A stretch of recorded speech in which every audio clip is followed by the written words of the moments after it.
gusto saludarlo. Esta es una entrevista para la universidad y para el curso de taller de investigación jurídica. Y me dijeron que llame a alguien que pueda ayudarme con mi investigación. Y dije, qué mejor que usted, un economista doctorado que me puede ayudar con el tema, más que todo con el tema de algunas cosas del COVID y temas económicos del COVID. ¿Cómo ha influido, por ejemplo?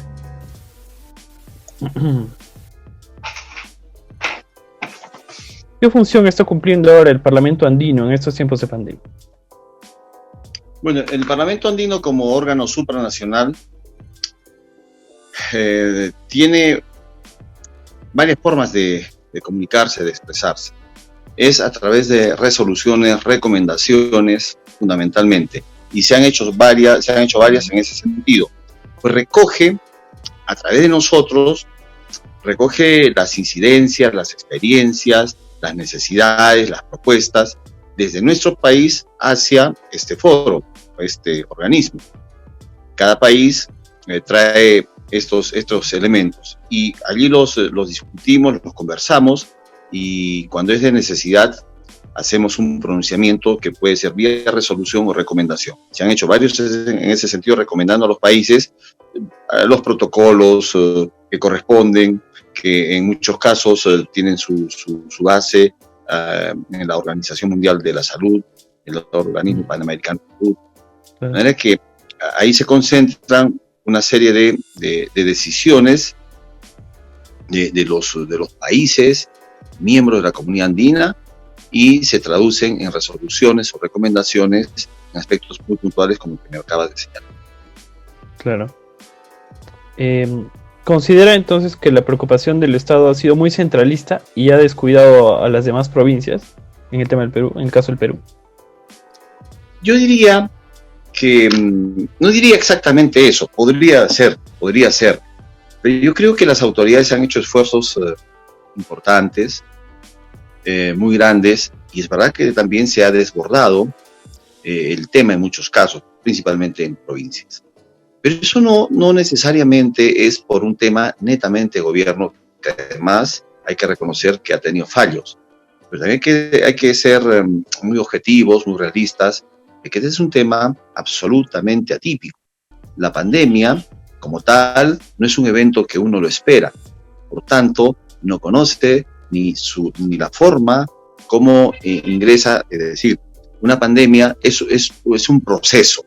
Como este es a nivel mundial, entonces es bien difícil llevar un control para su ingreso, el control interno. Además requiere de muchos recursos, muchos conocimientos al respecto, y no lo tenemos. Estamos en un proceso de aprendizaje constante.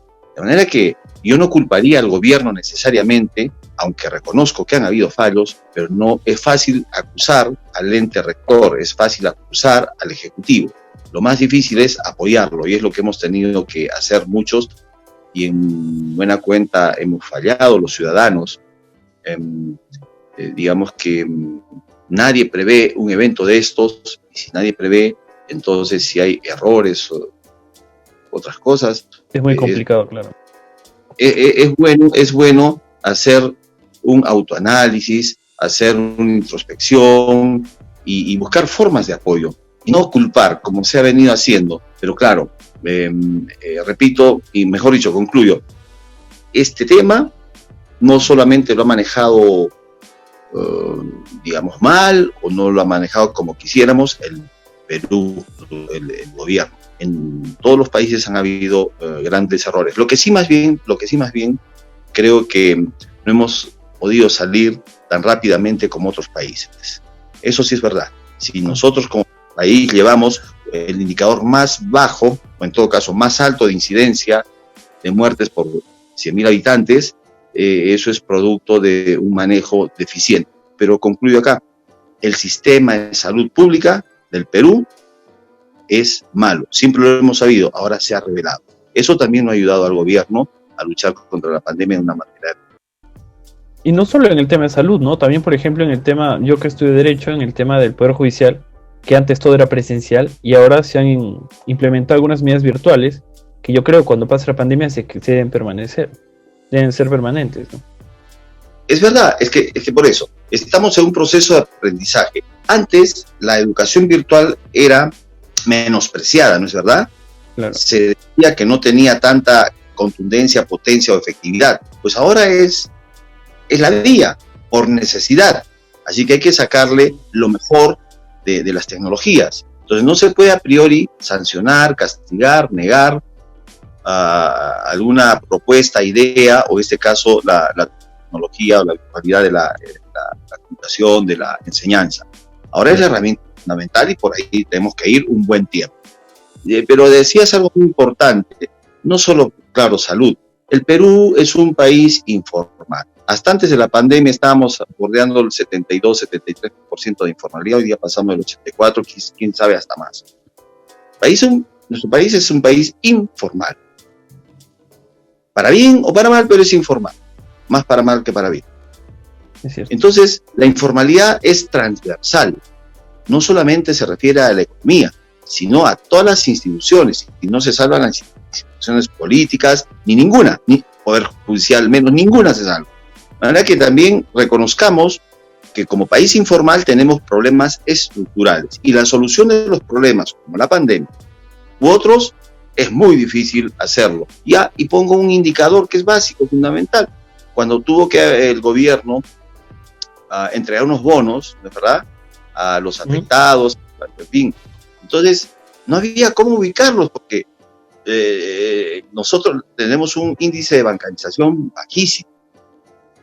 Entonces, ante el aislamiento social, la idea era que si todos tuviéramos una cuenta bancaria, iríamos a sacar dinero en porciones, no a sacarlo todo junto, cobrar un cheque. Entonces, ese es el problema. Por eso, el gobierno si ha cometido errores, pues ha cometido. Pero también veamos que la realidad nos ha planteado una situación sumamente difícil que cualquier otro gobierno no le hubiera ido tan bien como quisiera. Claro que es cierto. ¿Cree entonces que estas medidas se han acatado por la población o no? ¿Y por qué? Perdón, ¿cómo es la pregunta? ¿Cree que estas medidas se han acatado por la población o no? ¿Y por qué? Bueno, yo me sustento un poco en lo que acabamos de conversar, la informalidad. Es pésimo decir que el peruano es inculto, que el peruano no acata, que el peruano es desordenado, que el peruano es todo lo malo. No es verdad. Yo diría todo lo contrario, con algunos malos peruanos que los hay, malos ciudadanos en cualquier otro país. Como en todo el mundo, claro. Dicen que es informal. Más bien, y decía hace un momento, la informalidad para bien o para mal. En este caso, dentro de lo malo que es la informalidad, algo de bueno. Al Estado no le cuesta un centavo. Si bien es cierto, no pagan impuestos o no tributan regularmente, pero se autosostienen, se autoemplean. Y eso le ayuda mucho al Estado peruano. La parte buena. No piden nada. Pero claro, la idea no es esa. La idea es seguir progresando a que la formalidad sea mayor, para que haya una presión tributaria suficiente, presión general, una presión homogénea, tributaria, para que haya una mayor recaudación, una mejor redistribución de la riqueza, ¿no?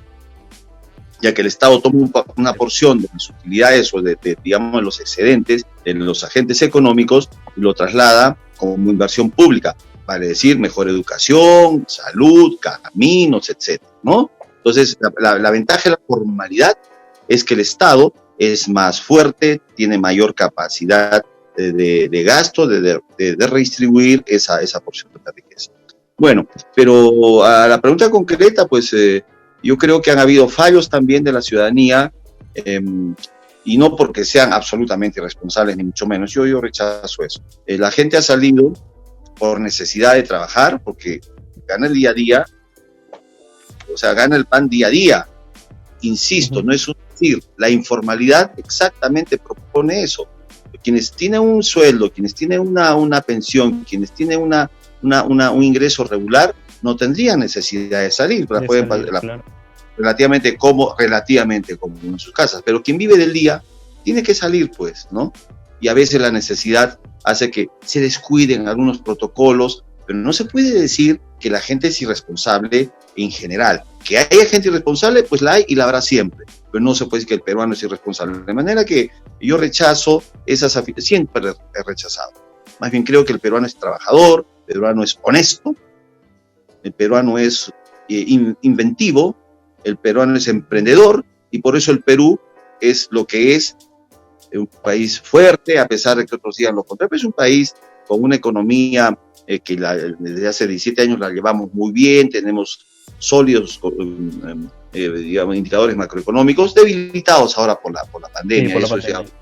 Indudablemente, pero hemos sido un país estrella, hasta antes de la pandemia, estrella en el mundo, en crecimiento económico, en orden económico, en déficit fiscal muy bajo, en inflación baja, ¿qué más? Es cierto. Y una de las preguntas también iba referida justo con la informalidad, que es, no sé si, supongo que se ha dado cuenta acá en el tema de, en Arequipa, los ambulantes, ¿no? Los ambulantes que han tomado las avenidas han creado focos de contagio. ¿Qué hubiera hecho? ¿Cuál debe ser la solución? Porque no se les puede prohibir salir a trabajar. Entonces, ¿cuál debe ser la solución en esos casos que toman avenidas principales? Bueno, resulta que la solución es muy simple, difícil de implementar, pero muy simple. Hay un protocolo de aislamiento, ¿no es verdad? No solamente social, sino el protocolo es de guardar 2 metros de distancia, tener una mascarilla, tener una máscara de rostro, ¿no? Entonces, si es así, no deberían haber tantos contagios. Lo que pasa es que hay descuidos también.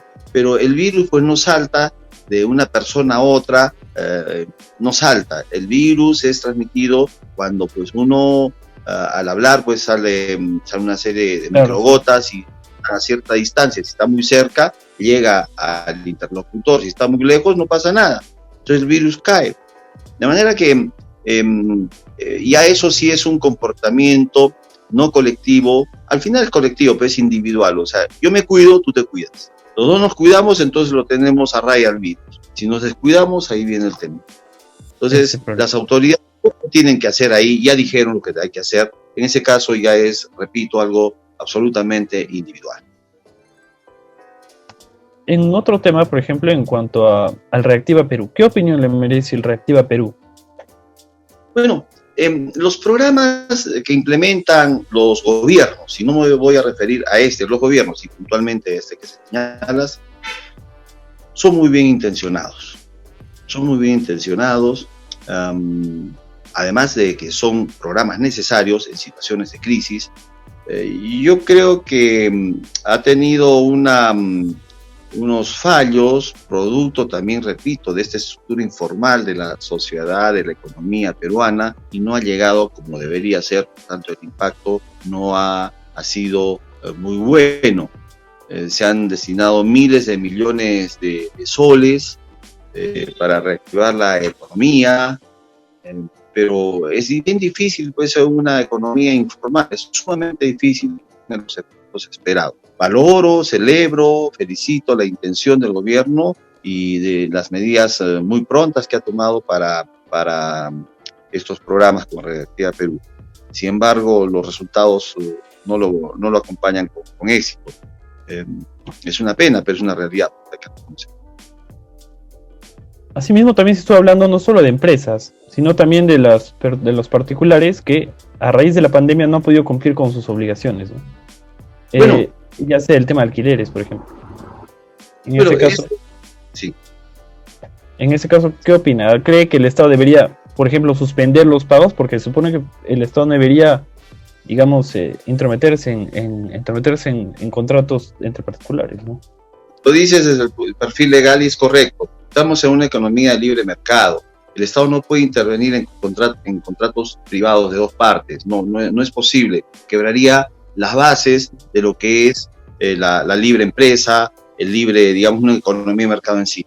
El Estado lo que tiene que hacer es seguir cumpliendo su rol subsidiario. Bien. Ser imaginativo y ver cómo subsidia o cómo aminora como se está haciendo con los bonos. Así es, el impacto, muy bien, el impacto de la crisis. Y una forma es esa, pues, ¿no? Ese es un subsidio que del Estado. Claro, es la forma más fácil, pero hay otras también. Ahí está, pues, la capacidad de las lumbreras que tiene cada gobierno, ¿no? Para eso están en el Ejecutivo, toman decisiones y se ejecutan. Y ahí está el recurso. Si no está, ahí está el recurso, digo, el recurso económico. Y si no, pues tenemos francas líneas pues, de crédito y de empréstito. De manera que las herramientas están ahí. Yo pienso que el Estado lo que menos debe hacer es entrometerse en acuerdo de partes, en una economía como la que tenemos, que claramente está en la Constitución Política del Estado. Pero tampoco puede dar las espaldas. Y el Congreso ha legislado al respecto, digamos, tratando de proteger la economía del ciudadano. Pero hay que tener mucho cuidado. Lo que pienso que debería hacer el gobierno en esta situación de crisis y que ya vemos que podría durar muchos meses, quién sabe un año más, es tratar de que a los agentes económicos, acreedores o que tienen las acreencias o prestan los servicios, también darles algún tipo de facilidad, porque digamos que no es solamente el ciudadano, que es muy importante, pero también los agentes económicos, los que prestan bienes y prestan servicios y venden bienes, especialmente en el tema de servicios. No es posible, no estaría bien que se congelen, por ejemplo, los alquileres, no está bien que haya una sobreprotección al ciudadano, cosa que, repito, es lo primero, una sobreprotección y se deja la otra parte. Acá hay un binomio, aquí no solo es el ciudadano individual, hay un binomio, o sea, hay agentes económicos, y el agente económico finalmente lo que hace es invierte, genera empleo, paga tributos, ¿no? Directamente, y si se corta digamos el pago, si se corta, bien digo, directamente el pago, entonces se corta una cadena, y ahí sí se arruina todo. Entonces el Estado tendría que también ver a los agentes económicos, cómo subsidia finalmente, cómo ayuda a que sus pasivos sean menores, digamos, en materia impositiva también puede extender el plazo del pago de los impuestos. Tampoco no es así extender a todos, porque ¿de qué vive el Estado? ¿De qué se financia? Es muy complicado, pues hay que tomar continuo. Lo mejor en estos casos es ser absolutamente prudente, nada populista. Eso sería lo peor. Yo he visto, y ya se ha visto, desde el gobierno, el Congreso, optar por medidas populistas. Sería lo peor, independientemente de cualquier consideración. Lo que hay que hacer es absolutamente prudentes y realistas. Y con un ejemplo muy claro lo has planteado como pregunta. ¿Qué se hace con los alquileres? Fácil es decir, porque el Estado entonces de un decreto ley o vía decreto supremo, lo que sea necesario, entonces suspenda el pago o extienda los pagos. Eso es populista. Hay que apoyar a ambas partes y nos vayamos acomodando en esta economía, repito, de mercado. Entonces ya hemos platicado de cómo la pandemia ha impactado en la economía del Perú, ¿no? Pero ¿cuánto tiempo cree que vaya a pasar para que el Perú recupere ese nivel que tenía? A ver, primero, muy buena pregunta. Primero, para ver cómo nos recuperamos, habría que manejar indicadores. Nosotros teníamos un crecimiento del PBI aproximadamente en 3% en promedio. Llegamos a tener 5 o 6 y en el mejor de los tiempos hasta de 2 dígitos de crecimiento. Es bueno saber que el PBI no es un indicador más que mide algo, no. El PBI tiene 4 componentes fundamentales, ¿no? O sea, tiene que ver inversión directa extranjera, exportaciones netas, gastos del Estado y finalmente el consumo interno. Esos son los 4 componentes del PBI, como PBI, o sea, no es del Perú, el PBI es así.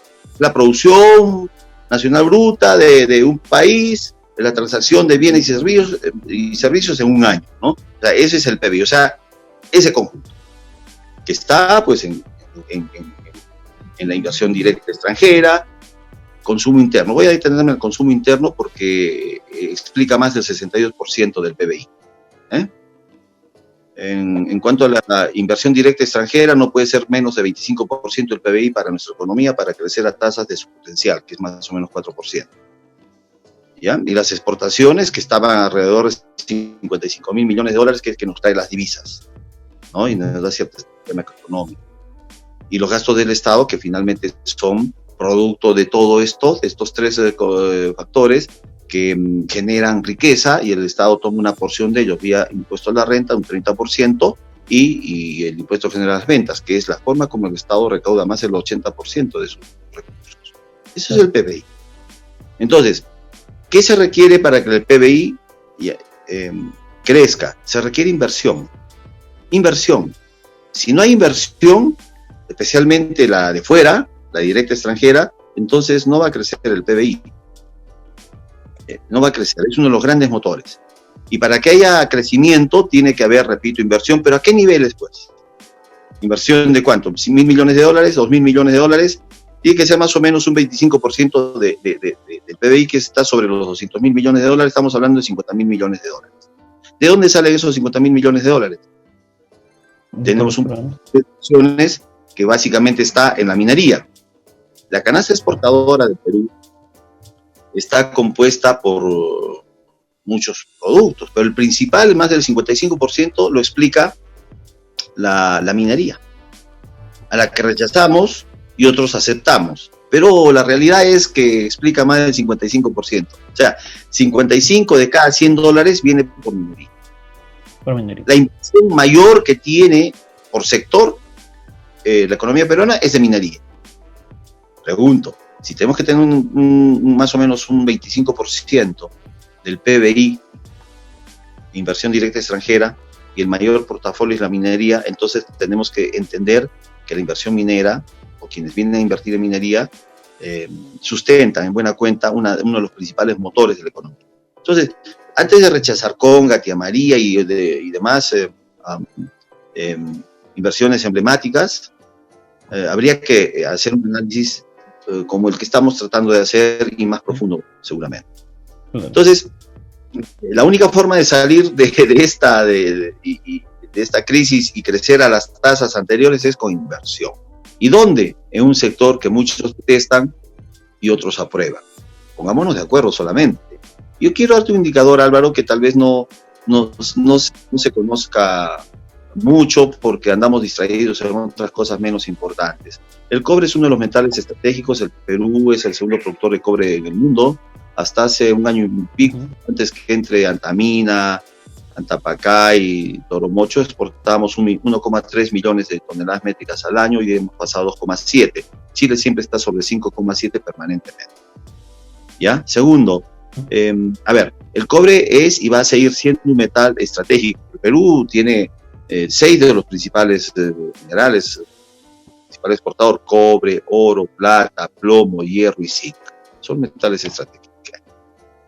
El Perú tiene una producción polimetálica, lo que lo hace le favorece mucho un mercado cambiante. O sea, pues está en mejor posición que Chile, que solamente exporta cobre, casi cobre.